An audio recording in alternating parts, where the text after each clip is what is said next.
High guys, IPL season 17 match number 18లో భాగంగా Chennai Super Kings మరియు మన Sun Rise Hyderabad Uppal stadium వేదికగా ఏప్రిల్ 5వ తేదీన సాయంత్రం 7:30 గంటలకి తలపడబోతున్నాయి. ఈ మ్యాచ్కి సంబంధించిన ఫుల్ డీటెయిల్స్ అనేది ఈ వీడియో తెలుసుకుందాం. సో ఈ వీడియో ఎక్కడ స్కిప్ చేయకుండా ఎండ్ వరకు చూసేందుకు ట్రై చేయండి. ఇంకా ఈ సీజన్లో మన సన్ రైజ్ హైదరాబాద్ టోటల్గా 3 మ్యాచ్లు ఆడగా అందులో 2 మ్యాచ్లు ఓడి కేవలం 1 మ్యాచ్ మాత్రం గెలవడం అయితే జరిగింది. ఈ విజయం కూడా మన హోమ్ గ్రౌండ్ అయిన ఉప్పల్ స్టేడియంలో ముంబై ఇండియన్స్ లాంటి స్ట్రాంగ్ బౌలింగ్ లేనప్పుడున్న టీం పైన అయితే గెలవడం అయితే జరిగింది. ఈ మ్యాచ్లో ఆర్సీబీ యొక్క 11 ఏళ్ల రికార్డ్ని అయితే మన సన్ రైజ్ హైదరాబాద్ బ్రేక్ చేసింది. దీంతో పాటు పలు రికార్డులు అయితే ఈ మ్యాచ్లో బ్రేక్ అవడం అయితే జరిగాయి. ఇంకా ఈ మ్యాచ్ కూడా మ్యాక్సిమం బ్యాటర్స్కి సపోర్ట్ చేసే పిచ్ మీద జరిగే అవకాశం ఉంది కాబట్టి గత మ్యాచ్ రికార్డులు కూడా బ్రేక్ అయ్యే అవకాశం అయితే ఉంది. ఇంకా సన్ రైజ్ హైదరాబాద్ ఒక ప్లేయింగ్ 12 విషయానికి వస్తే మన సన్ రైజ్ హైదరాబాద్కి మెయిన్ కన్సర్న్ వచ్చి ఓపెనర్ అయిన మయాంక్ అగర్వాల్ ఇప్పటి వరకు జరిగిన 3 మ్యాచ్ల్లో చెప్పుకోదగిన పర్ఫార్మెన్స్ అయితే ఇవ్వలేదు.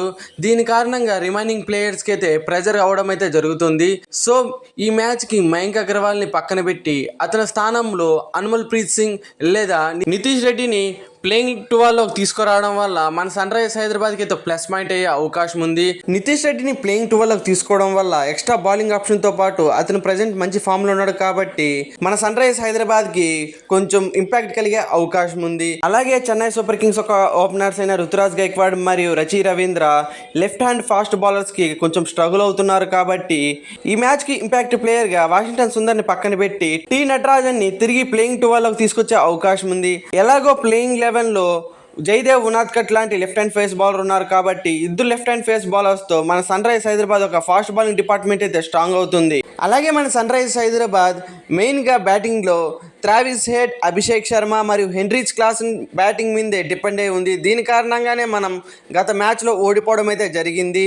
సో మిగిలిన బ్యాట్స్మెన్స్ కూడా ఈ మ్యాచ్లో మంచిగా పర్ఫార్మెన్స్ చేసి మన సన్ రైజ్ హైదరాబాద్ ఒక టీమ్ టోటల్లో హెల్ప్ చేస్తే మన సన్ రైజ్ హైదరాబాద్కి ఒక ప్లస్ పాయింట్గా మారే అవకాశం అయితే ఉంది. ఇంక ఈ మ్యాచ్కి మన సన్ రైజ్ హైదరాబాద్ ఒక ప్లేయింగ్ 12 చూసుకుంటే ఈ విధంగా ఉండే అవకాశం అయితే ఉంది. ఇంక ఈ మ్యాచ్కి మీరు ఏ టీంకి సపోర్ట్ చేస్తున్నారో కామెంట్ సెక్షన్లో కామెంట్ చేయండి.